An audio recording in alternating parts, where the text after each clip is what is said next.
नमस्कार। जनमत की पुकार में आप सभी का स्वागत है। वर्षों बाद अपने धार्मिक अनुष्ठान में शामिल हुए पाकिस्तान से आए हुए हिंदू शरणार्थी। मजनू का टीला स्थित शरणार्थी शिविर में यज्ञ का आयोजन। जोगिंदर खट्टर ने शरणार्थियों के बीच किया कंबल वितरण। मजनू का टीला के पास यमुना नदी के किनारे पिछले कई वर्षों से रह रहे पाकिस्तान से आए सैकड़ों हिंदू शरणार्थी आज भी कई तरह की परेशानियों से जूझ रहे हैं। मूलभूत सुविधाएं जैसे कि पीने का साफ पानी और बिजली की अच्छी सुविधाओं के बिना जीवन गुजार रहे हैं। इन लोगों को देखने वाला अगर कोई है तो भाजपा का संगठन और भाजपा से जुड़े लोग ही रहे हैं। कोरोना के कारण लगे लॉकडाउन के समय भी भाजपा के संगठन सेवा भारती ही इनकी मदद के लिए आगे आए थे। इन दिनों फिर जब कोरोना के मामले बढ़ने लगे हैं तब भी हिंदू संस्थाएं ही इन शरणार्थियों की मदद के लिए आगे आई हैं। इस महान कार्य को हिंदू संगठन आर्य समाज से जुड़े जोगिंदर खट्टर ने अंजाम दिया है। रानीबाग क्षेत्र के आर्य समाज से जुड़े समाज सेवी और भारतीय जनता पार्टी के नेता जोगिंदर खट्टर द्वारा शुक्रवार को मजनू का टीला में रहने वाले हिंदू शरणार्थियों के बीच कंबल का वितरण किया गया। हिंदू त्योहार मकर संक्रांति के पावन अवसर पर आयोजित कंबल वितरण कार्यक्रम के अवसर पर सैकड़ों महिला व पुरुष शरणार्थियों को गर्म कपड़े दिए गए थे। साथ ही जोगिंदर खट्टर द्वारा शरणार्थियों के बच्चों के लिए अच्छे शिक्षा की व्यवस्था का भी भरोसा दिया गया। इसके साथ ही जो हिंदू धर्म के लोग पाकिस्तान में अपना धार्मिक अनुष्ठान करने के लिए तरसते थे, अखिल भारतीय दयानंद सेवाश्रम संघ के राष्ट्रीय महासचिव व भाजपा नेता जोगिंदर खट्टर ने शुक्रवार को हिंदू शरणार्थी शिविर में यज्ञ अनुष्ठान कर उनकी मनोकामना भी पूरी की।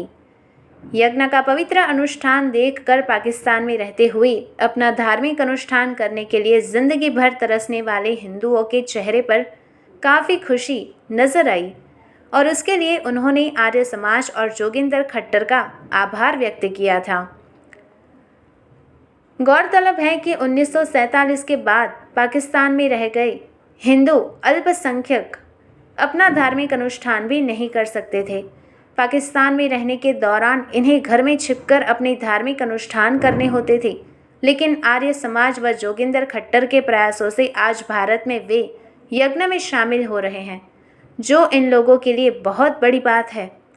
इस अवसर पर एक सवाल का जवाब देते हुए दिल्ली भाजपा के कार्यकारिणी सदस्य जोगिंदर खट्टर ने कहा कि दिल्ली की केजरीवाल सरकार वैध रूप से देश की नागरिकता पाए इन हिंदू शरणार्थियों के साथ सौतेला व्यवहार कर रही है।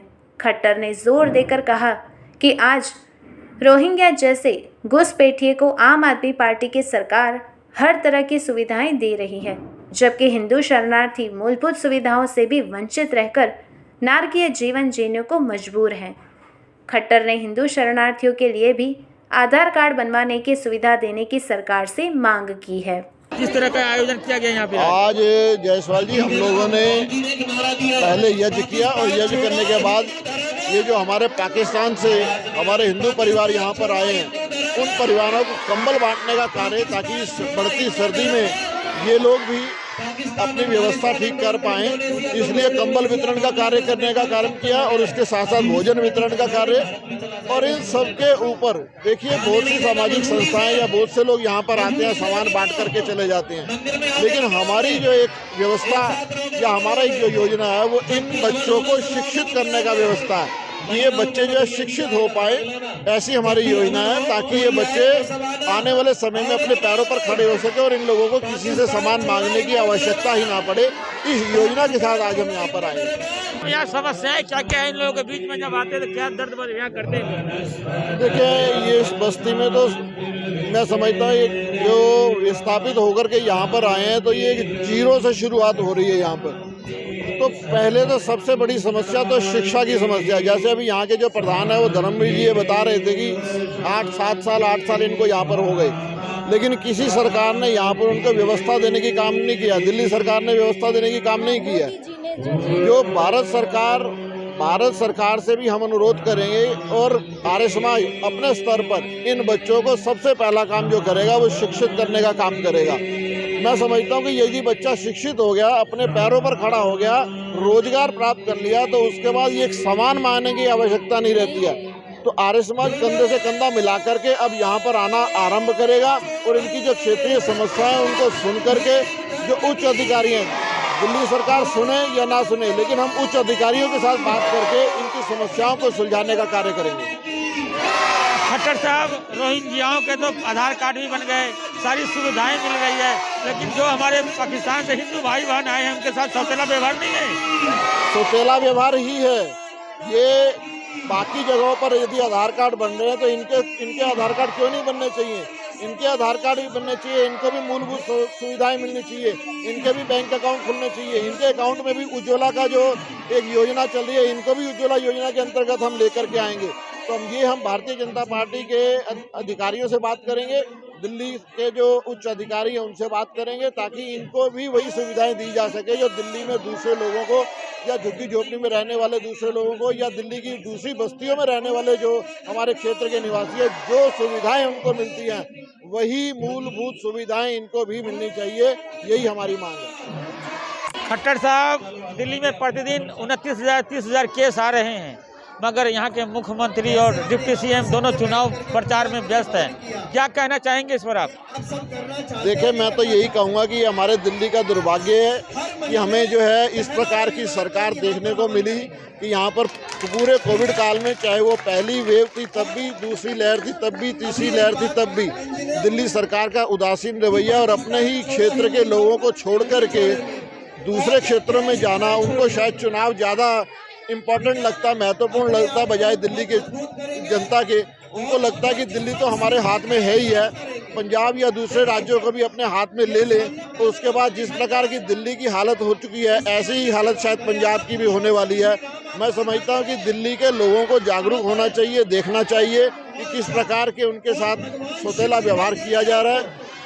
जो दूसरी लहर आई थी, सब लोगों ने दिल्ली सरकार की जो निष्क्रियता को देख लिया, ना तो बेड की व्यवस्था और ना ही किसी किस्म की ऑक्सीजन की व्यवस्था वो कर पाए। दोनों क्षेत्रों में दिल्ली सरकार जो है फेल रही। तो ये ओमिक्रॉन के भी कितने बढ़ते हुए जो केस होते चले जा रहे हैं, लेकिन मैं समझता हूँ कि शायद कोरोना से ज़्यादा उनको अपने चुनाव की ज़्यादा चिंता है। खट्टर साहब, यूपी में देखने को मिल रहा है कि भगदड़ मचा हुआ है, भाजपा से लोग भागे जा रहे हैं, भगदड़ मचा हुआ है।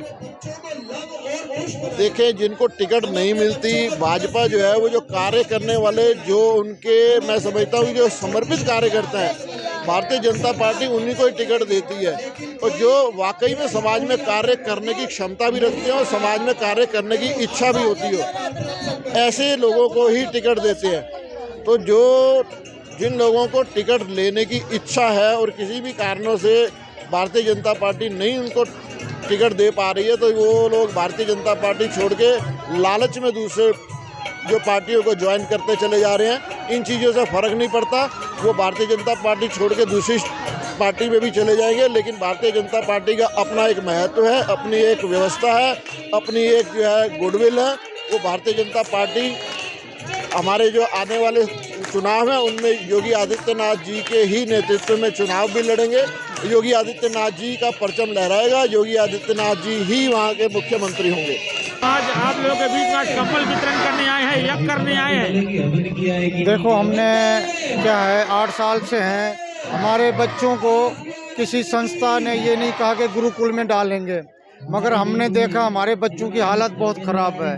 कोरोना काल में पढ़ नहीं सकते, सारे माता पिता अनपढ़ हैं, क्योंकि वहाँ इस्लामी पढ़ाते थे, इस कारण से वहाँ नहीं पढ़ पाए। और यहाँ से भी 8 साल हो गए, इनका जीवन बहुत बड़ी परेशानी से बीत रहा है। और हमने परेशानियां आप लोगों को यहाँ पर? हमारे बच्चे इसलिए परेशानियां हैं, वो पढ़ नहीं पा रहे हैं, माता पिता पढ़े नहीं हैं, क्योंकि वो उनको शिक्षा क्या देंगे। और हमने आर्य समाज से प्रार्थना की है, उनके हर आदमी से मिले हैं कि हमारे बच्चों को गुरुकुल में डाला जाए, जिससे इनका भविष्य जीवन बन सके। पाकिस्तान में कहाँ से आए थे आप लोग? कौन सा जिला था आपका? हमारा जिला हैदराबाद, सिंध प्रांत, सिंध हैदराबाद से हम आए हुए हैं। सिंध हैदराबाद से ही हमारा परिवार, सब टोटल परिवार सिंध से ही आए हैं। दिल्ली की सरकार आप लोगों को मदद करती है कुछ भी? दिल्ली सरकार ने 8 साल हो गए कुछ भी नहीं किया, बहुत दिक्कत में है।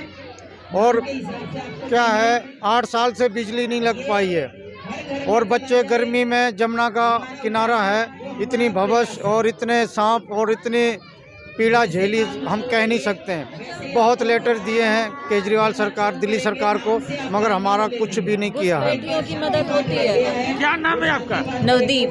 नवदीप। नवनीत। आज आप लोग के बीच में आर्य समाज कमल वितरण करने आया है, यज्ञ करने आया है, भोजन कराने आए हैं, कैसा लगता है आप लोगों को? जी, मैं 8 साल से इन लोगों के साथ जुड़ी हुई हूँ। इन लोगों के 2 कैंप फरीदाबाद में भी हैं। मैं वहाँ पर बच्चों को पढ़ाती हूँ और यहाँ पर मैं कभी कभी आती हूँ। यहाँ पर जब मेरा कोई मेन काम होता है, जैसे अब यहाँ से आर्य समाज के हमें यहाँ जाना था, अपनी अर्जी डालनी थी बच्चों के गुरुकुल के विषय में कि शिक्षा इनकी सही ढंग से नहीं हो पा रही है, जैसा कि बिजली भी नहीं है, ऑनलाइन पढ़ाइयाँ हैं, फ़ोन चार्ज नहीं है, बहुत हज़ारों मसले हैं। मूलभूत सुविधाएँ इनकी पूरी नहीं होती हैं, ना चिकित्सा, ना बिजली, ना पेयजल, 2 टाइम की रोटी जोड़ना इन लोगों के लिए मुश्किल है। बेरोजगार ये लोग इतने हैं, किसान परिवार से हैं ये लोग। खट्टर साहब, अगर आपने हमारा अभी तक चैनल सब्सक्राइब नहीं किया है तो कृपया चैनल सब्सक्राइब कर लें, लाइक करें, शेयर करें, कमेंट करें।